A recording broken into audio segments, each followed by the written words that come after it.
नमस्कार दोस्तों। रविन्द्रनाथ टैगोर का जन्म तो भारत की भूमि में हुआ था, लेकिन बांग्लादेश और श्रीलंका के लोगों के बीच भी वे बेहद लोकप्रिय थे। वे न केवल एक महान कवि थे, बल्कि उन्होंने कई कहानियों की रचना भी की थी।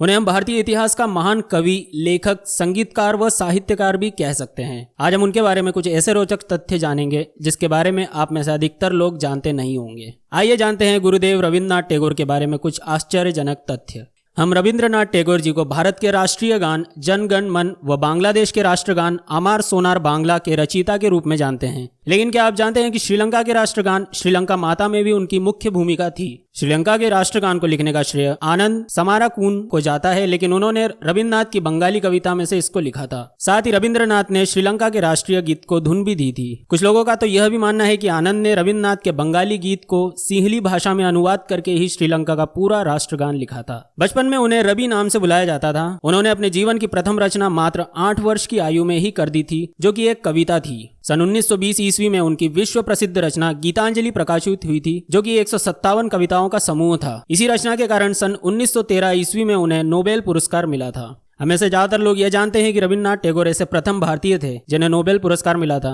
लेकिन आज हम इसमें 2 बातें और जोड़ देना चाहते हैं। वे न केवल प्रथम भारतीय बल्कि प्रथम एशियाई भी थे जिन्हें अपने साहित्य के लिए नोबेल पुरस्कार मिला था। इसी के साथ आज तक केवल यूरोप के लोगों को ही नोबेल पुरस्कार मिला था। रविन्द्रनाथ प्रथम ऐसे व्यक्ति थे जो नोबेल पुरस्कार पाने वाले पहले गैर यूरोपीय थे। अंग्रेजों की सरकार ने रविन्द्रनाथ की रचनाओं से प्रभावित होकर सन 1915 में उन्हें नाइटहुड की उपाधि से सम्मानित किया था। सन 1919 में अंग्रेजों ने पंजाब के अमृतसर में जलियांवाला बाग के कांड को अंजाम दिया था, जिसमें हजारों की संख्या में सिख व हिंदू धर्म के लोग मारे गए थे। इस कांड के बाद रविन्द्रनाथ टैगोर ने अंग्रेजों से मिली नाइटहुड की उपाधि को लौटा दिया था। भौतिक शास्त्र में नोबेल विजेता अल्बर्ट आइंस्टाइन ने भी एक बार रविन्द्रनाथ टैगोर को अपने यहाँ आमंत्रित किया। उन्होंने विज्ञान और साहित्य पर विस्तृत चर्चा की थी, जिसे note on the nature of beauty में भी प्रकाशित किया गया था। पारंपरिक शिक्षा पद्धति से टैगोर इतने खुश नहीं थे, इसलिए इसे चुनौती देने के लिए ही उन्होंने विश्व भारती विद्यालयों की स्थापना की। नोबेल पुरस्कार से मिलने वाली नकदी को उन्होंने इसमें लगा दिया था। हम सभी महात्मा गांधी को बहुत अच्छे से जानते हैं, जिनका पहले का नाम मोहनदास करमचंद गांधी था। लेकिन क्या आप जानते हैं कि उन्हें महात्मा की उपाधि किसने दी थी? उन्हें महात्मा की उपाधि देने वाले स्वयं रविन्द्रनाथ टैगोर थे। उन्होंने कई शैलियों पर काम किया था, जैसे कि निबंध, कविताएं, नाटक, छंद,